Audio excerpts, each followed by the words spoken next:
Right now, somewhere in your house, or packed into a closet, or sitting in a box your father never got around to opening, there might be a typewriter worth several $100s, maybe more. Most people walk right past them at estate sales, leave them in storage for decades, or worse, drop them off at a thrift store for $5 without a second thought. By the end of this video, you will know exactly which ones to look for, what to check for with your own hands, and what they are actually worth on today's market. We are counting down from 10 to 1, and number 1 is going to surprise you because it is one of the most common machines in this country. Let's get into it. Number 10, the Underwood Standard Number 5. If you have ever seen a typewriter in a movie, a library archive, or a black and white photograph, there is a good chance it was an Underwood Number 5. They made millions of them between 1900 and the early 1930s, which is exactly why most people assume they are worth nothing. And most of them, honestly, are not worth a great deal. I am not going to inflate this one. A standard Underwood Number 5 in average cosmetic condition, keys intact, mechanism not seized, will typically sell for somewhere between $40 and $80 at a flea market or on an online resale platform. But here is where it gets interesting.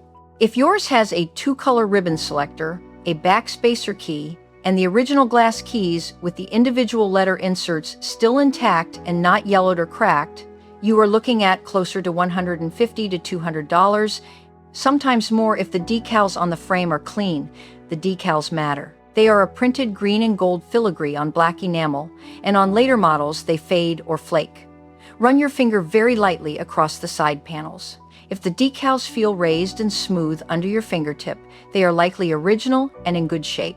If they feel rough or powdery, they have started to deteriorate, and that will affect the price. Your grandfather may well have used one of these at an office job in the 1920s. Check the serial number stamped into the right side of the frame near the carriage. Serial numbers on Underwood Number 5s are well documented, and you can match the number to a production year with a simple reference chart that collectors have posted publicly for decades. If you thought that one was surprising, this next one catches people off guard every time. Number 9, the Royal Quiet Deluxe. The Royal Quiet Deluxe was produced through the 1940s, 50s, and into the 60s, and it was marketed directly to writers and home users as a quieter, more portable alternative to the big office machines. And it worked. Writers loved them. Some very famous ones did, and I will let you do that research on your own because the name dropping is not the point here.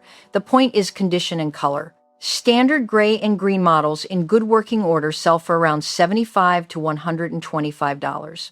But Royal also made the Quiet Deluxe in a 2-tone color scheme, including a pale turquoise and cream combination, and those color variants in excellent condition with the original case can reach $300 to $350.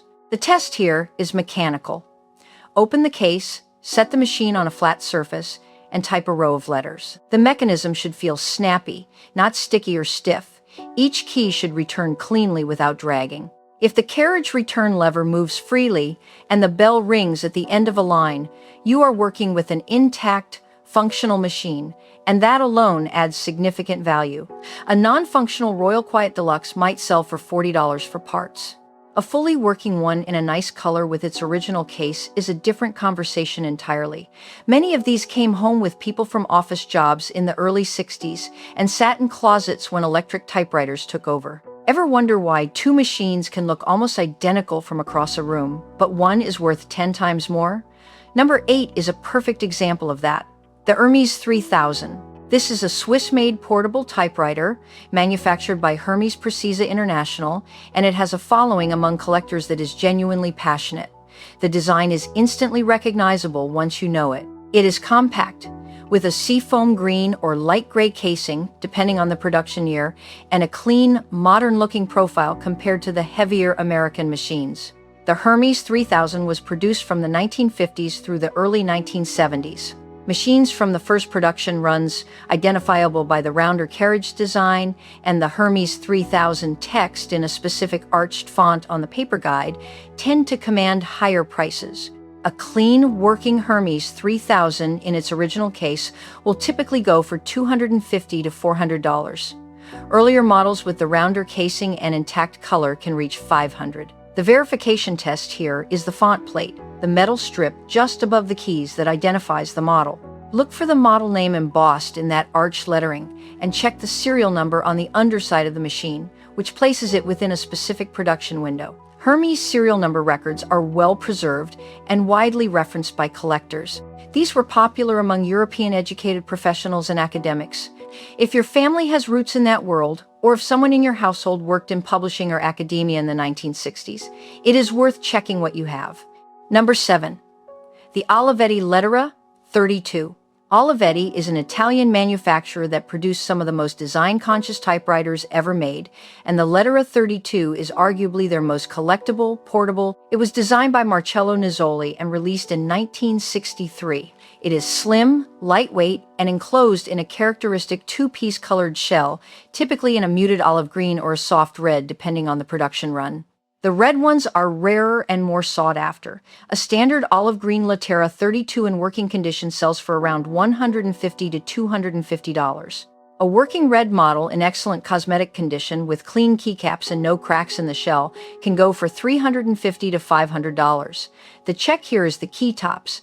On an original Lettera 32, the keycaps have a slightly translucent quality, and the letters are molded in, not painted on or applied as stickers. Press your thumbnail lightly against the letter on one of the keys. If it feels raised or applied, that machine has had key replacements, which affects collector value. If the letter is part of the key material itself, smooth and flush, you are in good shape. These showed up in households all across America in the late 1960s and 1970s, brought over by people who preferred the European style or given as gifts to students heading off to college. If there is one in a family box, it was almost certainly well cared for. If you thought the Olivetti was a showstopper, the next one has a story people always seem to have a personal connection to. Number 6. The Smith Corona Skywriter. The Skywriter is one of the smallest, full-featured, portable typewriters ever produced. Smith Corona brought it out in the early 1950s and marketed it aggressively to travelers, journalists, and students. It weighs around 4.5 pounds, which was remarkable for its time, and it fits in a case not much larger than a hardback dictionary. The appeal to collectors is partly the design and partly the cultural associations. Standard working models in clean condition go for around $125 to $200. But here is the detail that separates the high-end machines.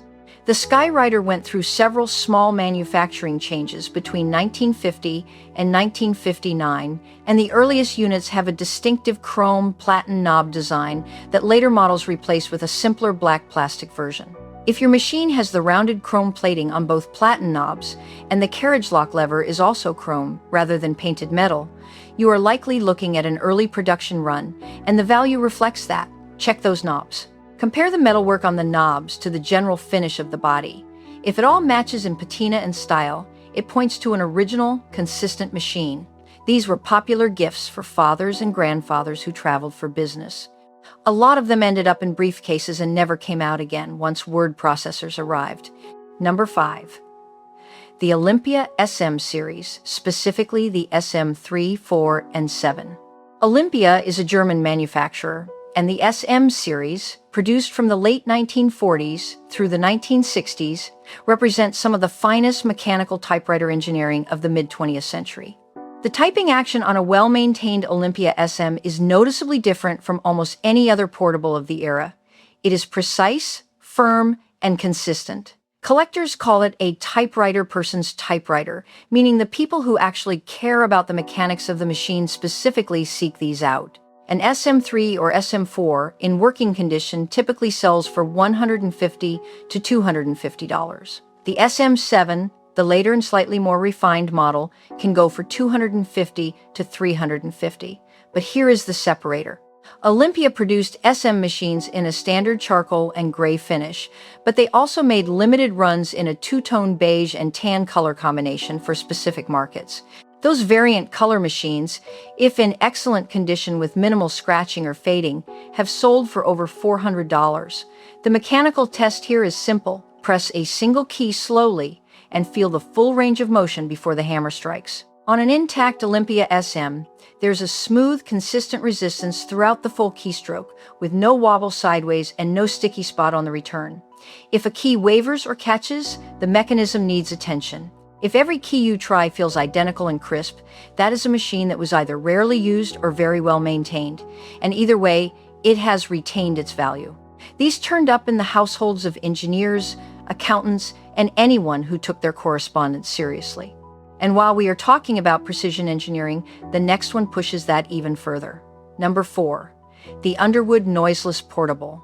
This is a different machine from the standard Underwood No. 5 we discussed at the start, and it is frequently confused with it, which is exactly why so many of them are undervalued. The Underwood Noiseless Portable was produced in the 1930s and into the 40s using a completely different typing mechanism, one specifically designed to muffle the impact sound of the hammers. The result is a machine with a softer, denser keystroke feel, almost like pressing into firm rubber compared to the crisp snap of a conventional portable.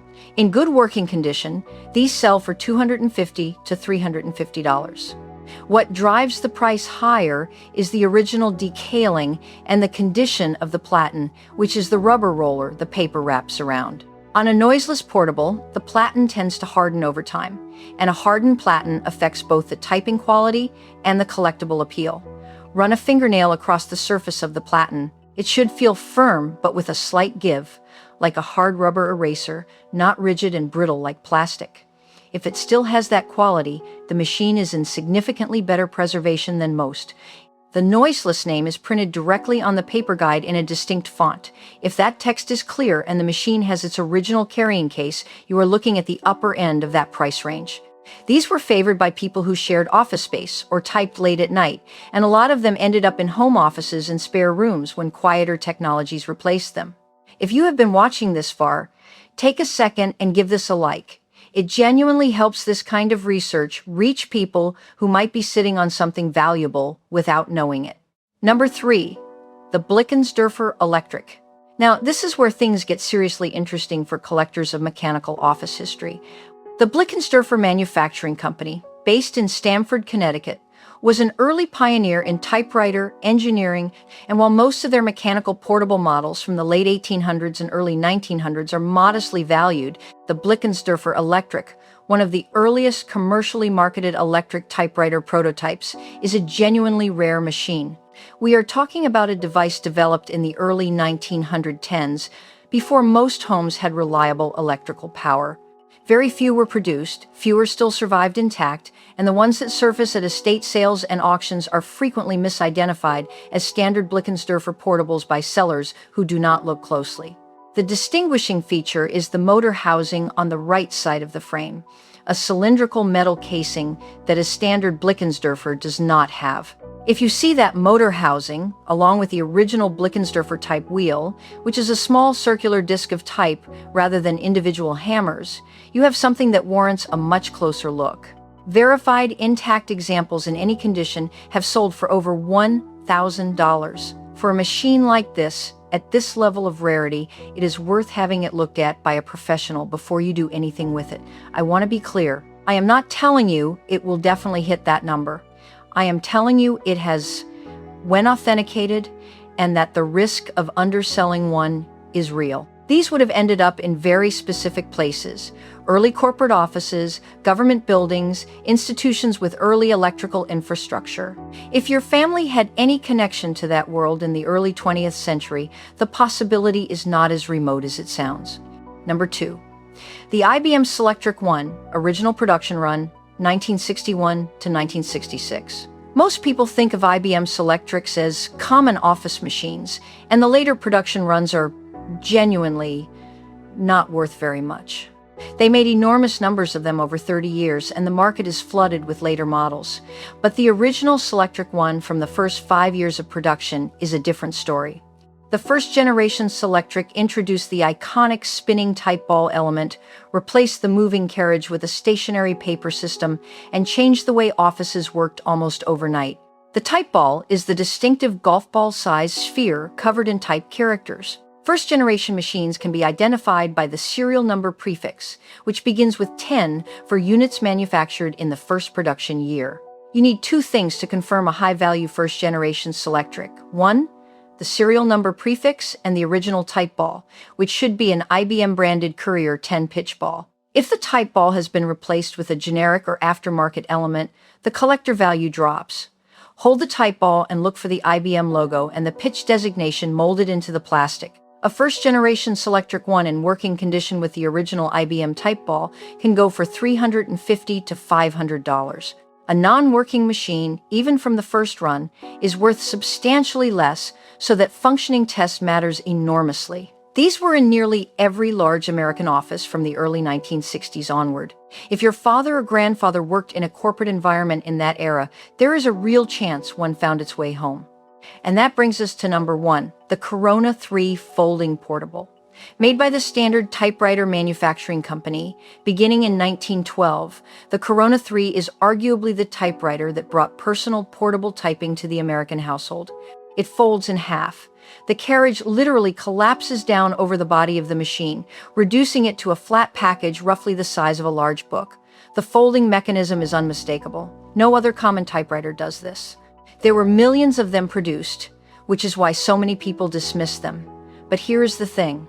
The market for intact, working Corona 3s in original condition has grown steadily for years because so few of them survived in good shape. The folding mechanism is also the machine's weak point, and hinges crack, rust, or seize.